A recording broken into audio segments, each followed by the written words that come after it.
Cycling for a dream, close to death. Moab and Pacific Coast, USA.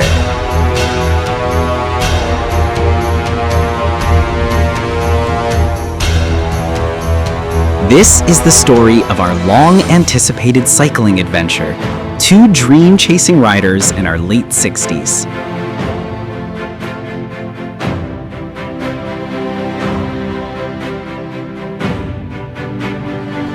Though we had logged many miles over the years, this trip proved far beyond anything we expected.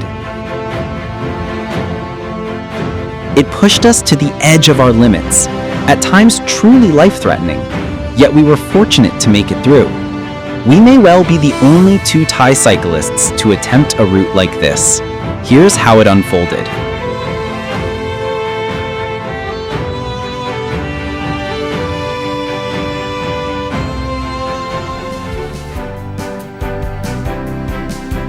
We left Bangkok in mid-August 2022 on Japan Airlines.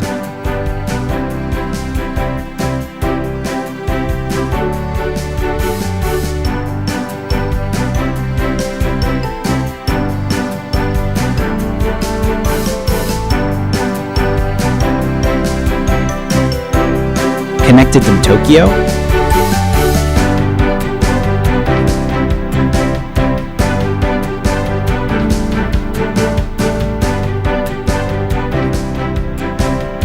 cleared U.S. immigration in San Francisco, and continued on to Chicago.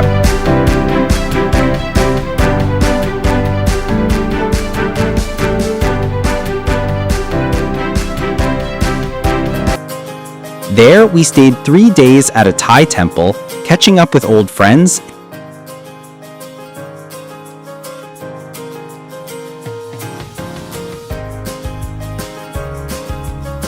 and enjoying short city rides along the Front Lake Bike Trail, often praised as one of the most beautiful in America.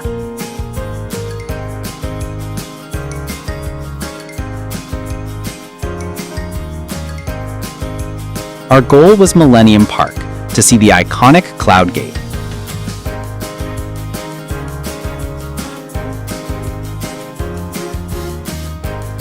After Chicago, we rented a car and drove 645 kilometers to Columbia, Missouri, staying with family while preparing for the journey. We tested our bikes on the state's famous Katy Trail, the longest rail trail in the U.S. at 348 kilometers.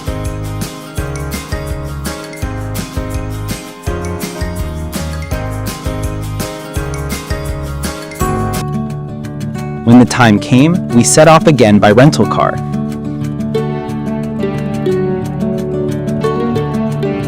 This time 1,690 kilometers west to Grand Junction. We camped overnight along I-70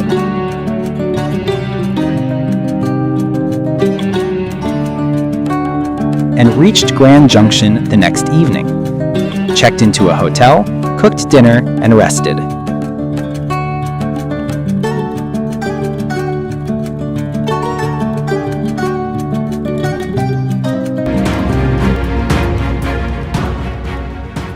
At dawn, we returned the rental car, loaded our fully packed bikes, and began our first true leg, 150 kilometers toward Moab, Utah.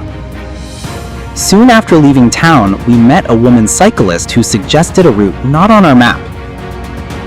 We followed it, unaware of the looming challenge, finding water.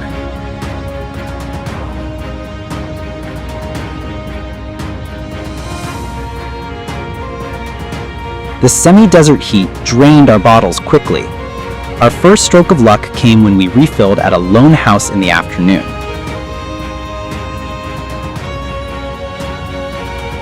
By dusk, we still had nearly 30 kilometers to go, and only a few sips left.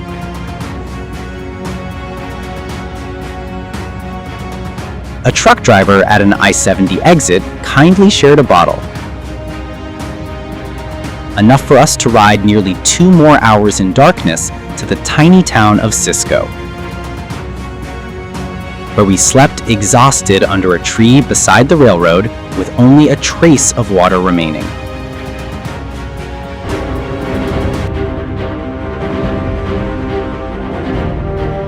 At sunrise, we brewed coffee from the last drops and ate peanut butter bread. Then explored Cisco, a near ghost town.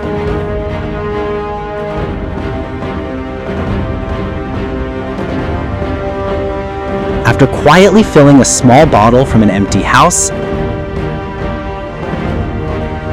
and waiting for the lone store to open for eggs and water,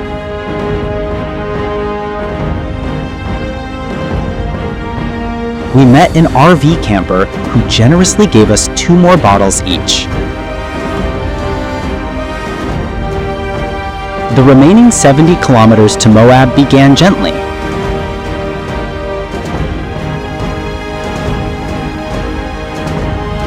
A young American couple even turned their car around to check on us and handed over a large bottle of water.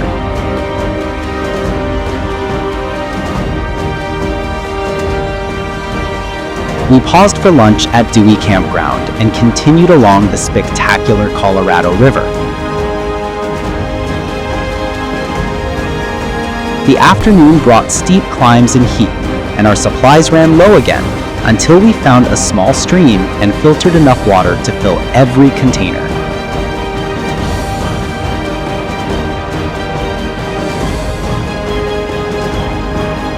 We reached Moab exhausted but relieved.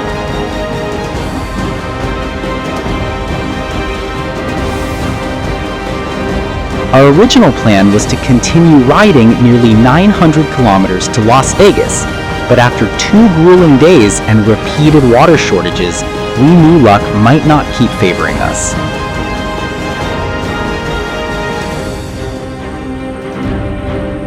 We abandoned the remaining ride and decided to rent a vehicle instead.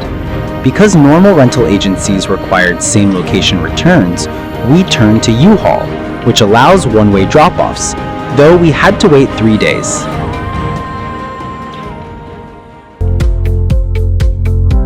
While waiting, we camped, cooked, and celebrated simply being alive.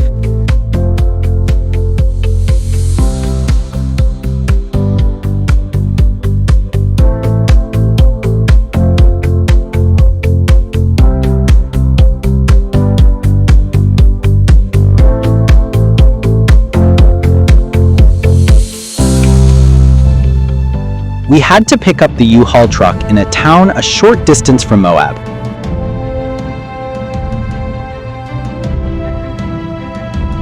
The U-Haul representative was impressed by our adventurous spirit and even gave us a spare saddle as a gift.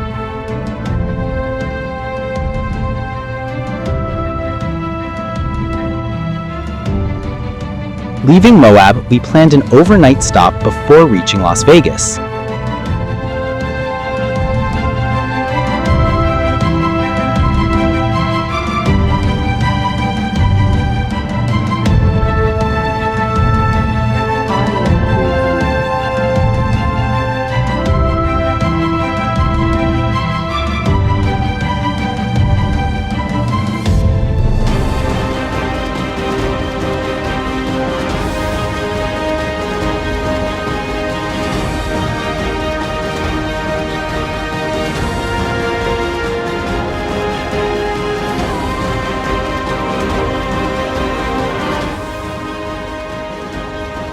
By mid-afternoon, we arrived at a Thai temple in Las Vegas and asked the abbot for permission to stay the night.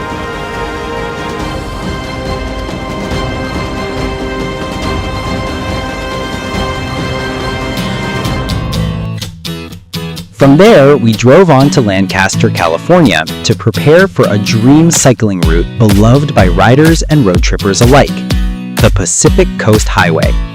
This spectacular route stretches along the U.S. Pacific Coast from Seattle, Washington, all the way down to San Diego, California.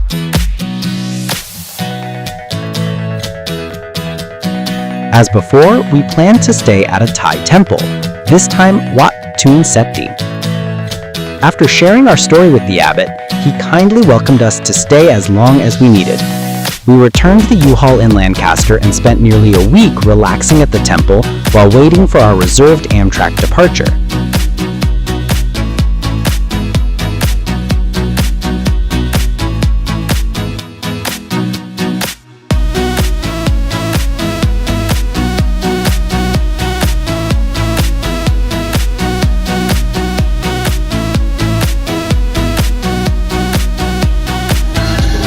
When it came time to move on, we took the Metrolink Antelope Valley line from Lancaster to Los Angeles Union Station.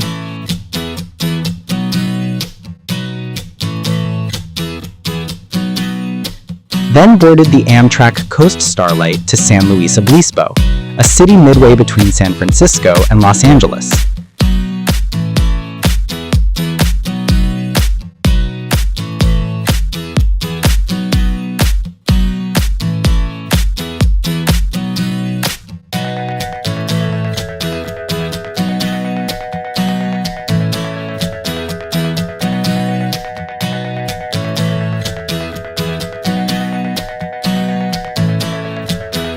After a picnic lunch in a nearby park, we rode our bikes to catch a bus to Morro Bay, arriving late in the afternoon.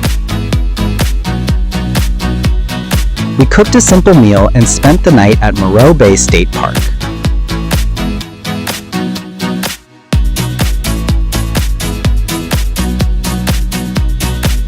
At dawn, we set off north along US Highway 101. Hugging the Pacific coastline and enjoying the ocean views without worrying about water supplies.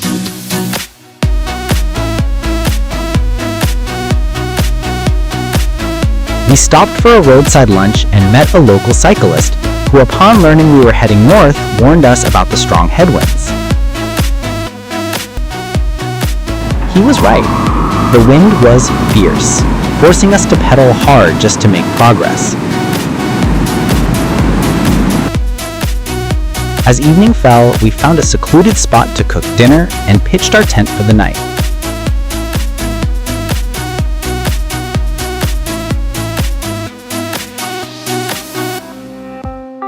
At dawn, we continued riding, now tackling more frequent climbs.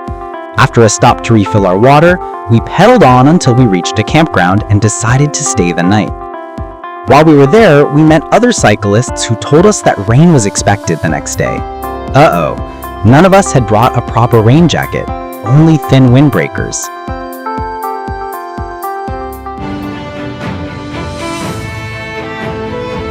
Sure enough, not long after we set out, the rain arrived. The air turned chilly and we were soon soaked, pedaling through a downpour. As our bodies grew cold and we started shivering, it became hard to keep going.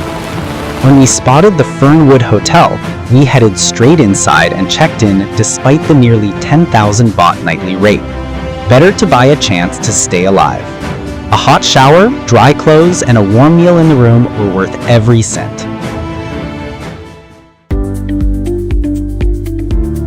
The next morning dawned clear and bright, and we set off again with Monterey as our goal, about 50 kilometers away. Once there, we agreed it was time to end the trip. We called the abbot of Wat Mangalatrararam in Oakland, and he kindly said we could stay. We loaded our bikes onto a bus to Salinas to catch an Amtrak train into San Francisco.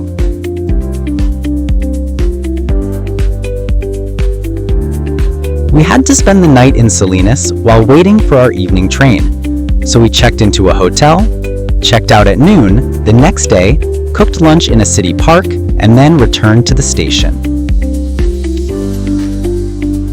The train was delayed, and it was nearly 9 p.m. when we finally arrived at Emory Station in Oakland.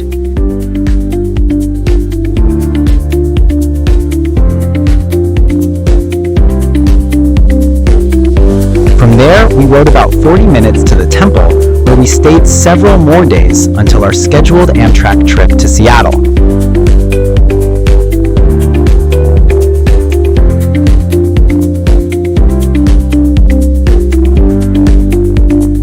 During the wait, we spent our free time cycling around San Francisco.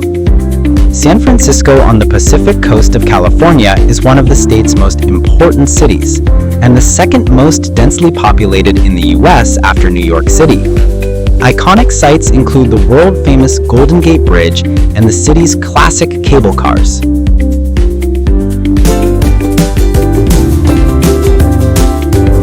When our departure day arrived, we boarded Amtrak once more for a full day's journey to Seattle, where a relative met us and drove us to Duval, just east of the city, our final destination.